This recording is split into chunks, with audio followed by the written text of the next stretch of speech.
Imagine this. It's a quiet evening in a peaceful, suburban town. A young girl is babysitting, the kids are tucked into bed, and everything seems perfectly normal. But by morning, she has vanished without a trace. This isn't the plot of a movie. It's the real, chilling story of a disappearance that has haunted a community for over 4 decades. The year was 1978. Our story centers on a bright and responsible teenager, let's call her Sarah, who was a familiar face in her neighborhood, often trusted by parents to watch their children. On that fateful night, she was babysitting for a family just a few streets away from her own home. The parents left for a dinner party, expecting to return to a quiet house and their trusted sitter. When they arrived home late that night, the house was eerily silent. The children were fast asleep in their beds, completely unharmed. The television was still on in the living room. Sarah's purse, coat, and shoes were right where she'd left them. But Sarah herself was gone. Vanished.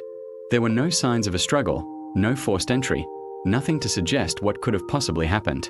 It was as if she had simply evaporated into thin air. The police were called immediately, and a massive search began. Hundreds of volunteers, friends, and family members combed the woods, fields, and every corner of the small town.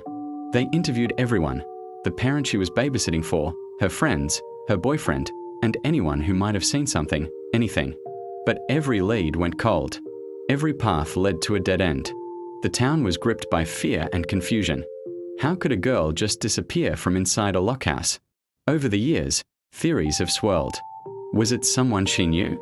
A stranger who had been watching the house? Did she decide to run away, leaving all her belongings behind?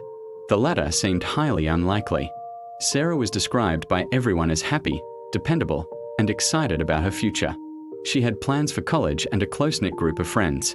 It just didn't add up. Detectives chased down countless tips and potential suspects. They looked into every possibility, from the most mundane to the most sinister. But the case remained stubbornly frozen in time. The physical evidence was practically non-existent.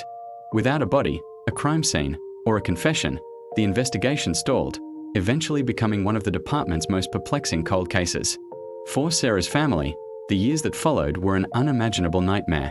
The not knowing is often the cruelest part. Every ringing phone, every knock on the door, brought a flicker of hope or a wave of dread. Birthdays and holidays passed, marked by her absence. Her room was kept just as she left it for years, a heartbreaking shrine to a daughter, a sister, and a friend who was just gone. Even today, decades later, the mystery endures.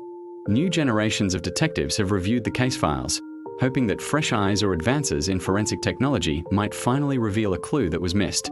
Online forums and true crime communities still discuss Sarah's case, piecing together old news clippings and speculating on what might have happened that night in 1978.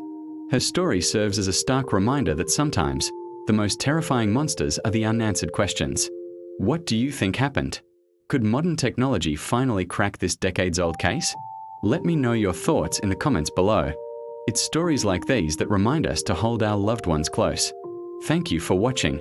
If you found this story as compelling as I did, please consider liking this video and subscribing for more unsolved mysteries. Stay safe out there.